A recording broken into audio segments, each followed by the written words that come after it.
Sosok yang satu ini sangat dikenal di kalangan perbankan nasional, karena jabatannya sebagai Ketua Serikat Pekerja Bank Sentral Asia atau BCA, dan Presiden Serikat Pekerja Perbankan.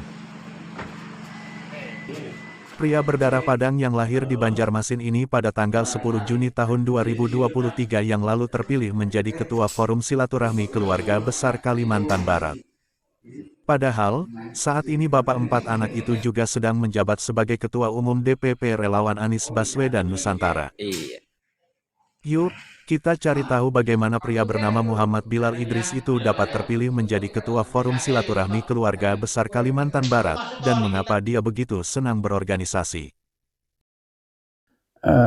Sebenarnya saya tidak ada suatu pemikiran atau saya cuma menggagas saja.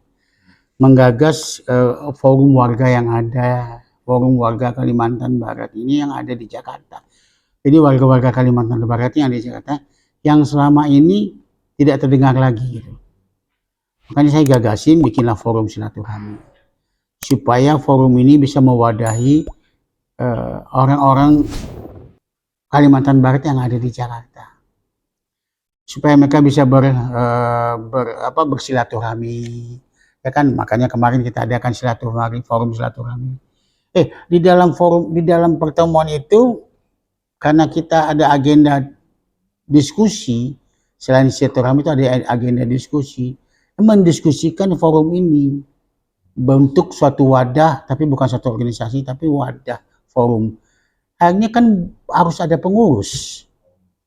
Akhirnya kepilihlah saya untuk dikasih amanah untuk jadi ketua di forum ini. Jadi bukan keinginan saya, tapi saya cuma menggagas saja.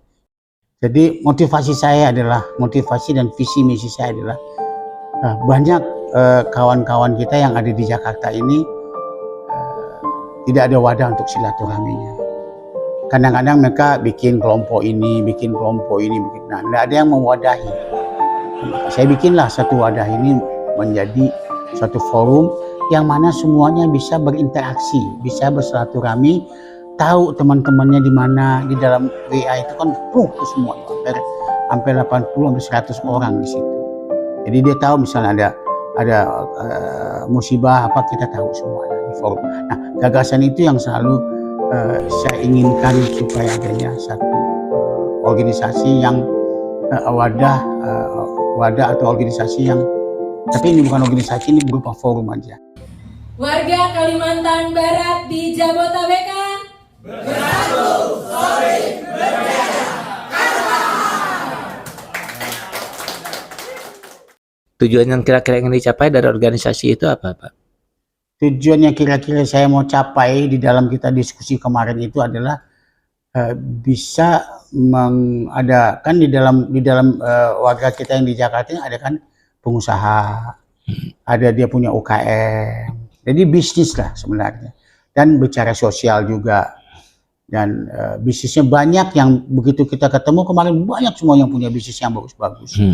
Nah itulah nanti kita rangkum, kita akan bicarakan dan kita bisa share ke teman-teman yang mereka itu bisnisnya nggak begitu bagus, kita bisa bantu. Untuknya ada usaha gini, ini ada sosial kayak begini, banyaklah ekonomi yang kreatif, nanti kita bisa create itu semuanya gitu Pak. Kawan-kawan Kalimantan Barat ini. Pak, kan selama ini Bapak dikenal sangat aktif berorganisasi ya Pak ya. Bahkan sekarang ini Bapak menjabat sebagai Ketua Umum Relawan Anies Baswedan Nusantara. Nah, menurut Bapak sebetulnya organisasi buat Bapak itu maknanya apa sih Pak? Jadi organisasi itu buat saya adalah satu kehidupan yang benar-benar nyata dan kreatif. Kita ketemu orang banyak. Di organisasi itu kita bisa melakukan satu sharing atau melakukan satu diskusi dan melakukan sesuatu pemikiran kita bisa kita salurkan. Itulah organisasi yang saya senang sekali, karena di situ ada terjadi dialog jangka pendek, jangka panjang. Nah itu membuat otak saya pribadi ini bekerja terus. Biarpun umur 68, apalagi sekarang ada di relawan Anies Baswedan, itu kan banyak orang kan. Nah di situ kita belajar. Kita bisa belajar menahan diri menjaga perasaan orang itu, Hmm. ya kan? Jangan yang selalu egonya kita aja yang muncul. Kita harus ngertikan orang. Jadi kepentingannya kita itu kita nggak dahulukan, tapi kepentingan orang banyak yang kita dahulukan. Itu Pak, saya senang berorganisasi di situ Pak. Komunikasi, kepentingan-kepentingan dan apa-apa yang lain yang positif lah. Gitu. Ya, Pak, Bapak kan juga pernah menjadi ketua Serikat Pekerja Bank BCA ya Pak ya. Bisa diceritakan Pak, berapa lama Bapak menjadi pimpinan di situ dan keberhasilan apa yang pernah dicapai ketika Bapak menjadi ketua Serikat Pekerja BCA Pak? Nah, waktu di ketua Serikat Pekerja itu kan saya lihat tidak ada keseimbangan, ada tidak keadilan, ya. Banyaklah yang hal-hal yang kita tidak nyaman bekerja di situ, khususnya kawan-kawan kita. Yang itu oke lah, gitu loh, kita juga. Akhirnya dari pemikiran ke sana saya kumpul sama teman-teman, saya selalu kerja tim, tidak kerja sendiri. Gitu loh. Bilal ini hebat karena timnya. Bukan karena Bilalnya, tapi karena timnya. Itu dia. Di situ yang saya selalu menghebatkan orang dulu, barulah kita bicara kita. Nah, kenapa saya lakukan itu? Karena tidak ada keadilan. Ya, dari sisi sosial, dari sisi sejahtera, dari sisi kesempatan, kita nggak punya sama sekali. Peluangnya tipis banget kalau dibandingin sama mereka. Nah, disitulah kebetulan BCA itu go public, karena waktu itu kan diambil sama pemerintah. Karena masuk ke BPPN ya. Nah, disitulah saya berjuang harus ada SP. Karena menjadi TBK. Syaratnya TBK harus punya SP. Nah, saya masuk ke situ dari tahun 2000 sampai 2010. Banyak saya bikin perubahan. Terutama yang perubahan yang saya bikin itu adalah yang sangat benar-benar luar biasa adalah PKB. Jadi PKB itulah perjanjian kerja bersama. Jadi tidak pakai peraturan perusahaan lagi. Jadi BCA itu punya PKB, perjanjian kerja bersama. Di situ di PKB itu peraturan perusahaan lagi tidak berlaku karena sudah ada PKB, dan PKB kita yang di BCA terbaik dari 2000 sampai 2010. Sekarang masih berlanjut. Di situ adalah membicarakan soal keadilan, kesejahteraan, tata kelola baik dan benar, ya kan? Jadi selain tenang dan nyaman, Pak. Jadi target saya itu menjadi ketua serikat itu adalah ketenangan dan kenyamanan untuk pekerja yang ada di BCA. Oke. Pak, selain di BCA dengan relawan Anies, organisasi apa lagi Pak yang pernah Bapak ikutin Pak? Nah, sampai saat ini adalah saya presiden Serikat Pekerja Perbankan, khusus bank. Ada 8 bank itu yang menjadi anggota membersnya FBI. Namanya Federasi Bank Indonesia, Union. Jadi kita sudah federasi Pak, gitu loh. Jadi saya sebagai presidennya di FBI-nya itu membawa 8 bank. Pak, dengan begitu banyak organisasi yang Bapak ikutinnya, bagaimana reaksi keluarga Pak? Dan apakah tanggung jawab Bapak sebagai kepala rumah tangga itu tidak terganggu Pak? Oke. Waktu saya menjadi ketua umum di BCA itu kan dari nol. Itu memang keluarga saya sangat ketemu saya itu cuma di Sabtu Minggu aja. Sabtu Minggu, Senin, Selasa, Rabu saya sudah jalan keluar kota. Karena saya punya cabang, BCA itu kan punya cabang 143 KCU dengan 100, jadi berarti 143 cabang Pak, cabang utama. Jadi SP saya di sana. Belum lagi wilayah, ada 12 wilayah. Wilayahnya juga ada 12. Nah, itu saya jalan terus Pak sampai 2010. 2010 saya pensiun, ya mereka juga ada senang lah. Tetapi saya selalu siapin waktu buat mereka, gitu loh Pak. Kalau udah Sabtu, Minggu, Senin, Selasa saya nggak mau diganggu. Saya selalu buat keluarga waktu saya. Jadi mereka nggak protes. Nah, dengan yang sekarang ini ternyata nggak berhenti juga saya rupanya, karena saya sudah menjiwai Pak itu Pak untuk berkomunikasi, bersosialisasi Pak, untuk ketemu orang.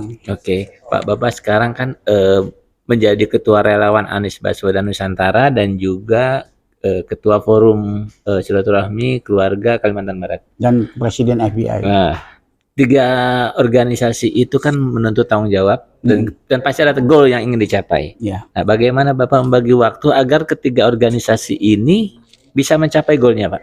Terutama yang relawan Anies Baswedan nih, menarik.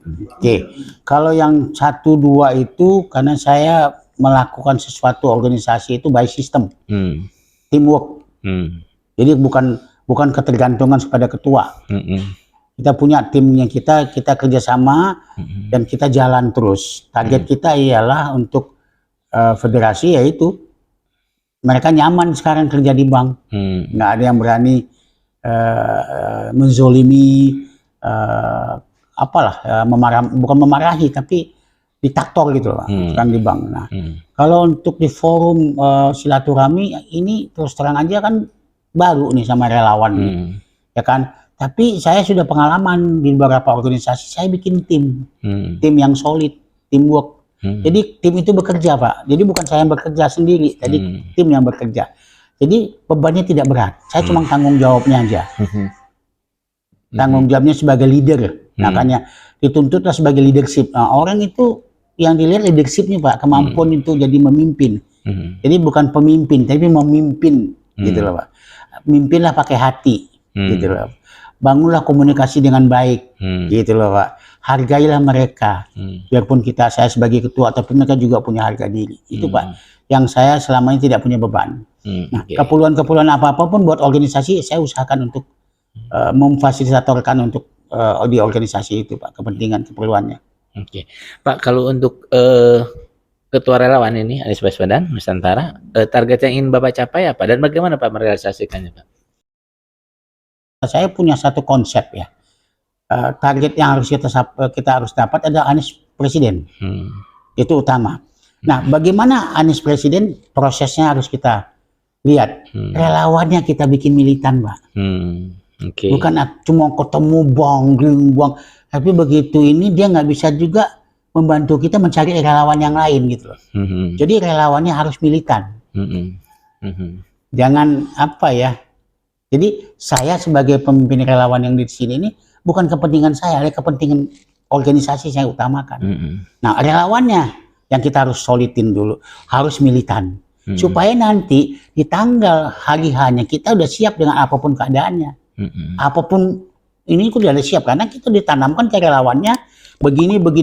Yang perlu sekarang harus kita lakukan, ada relawannya harus kita bina, harus kita bikin suatu training gitu loh, Pak, supaya mereka tuh militansi, tidak tergoyangkan dengan uang segala macam uang, gitu loh, Pak. Alasan Bapak memilih Anies apa sih? Kenapa nggak milih Ganjar Pranowo? Kenapa nggak milih Prabowo? Kenapa milihnya Anies Baswedan? Alasannya apa, Pak?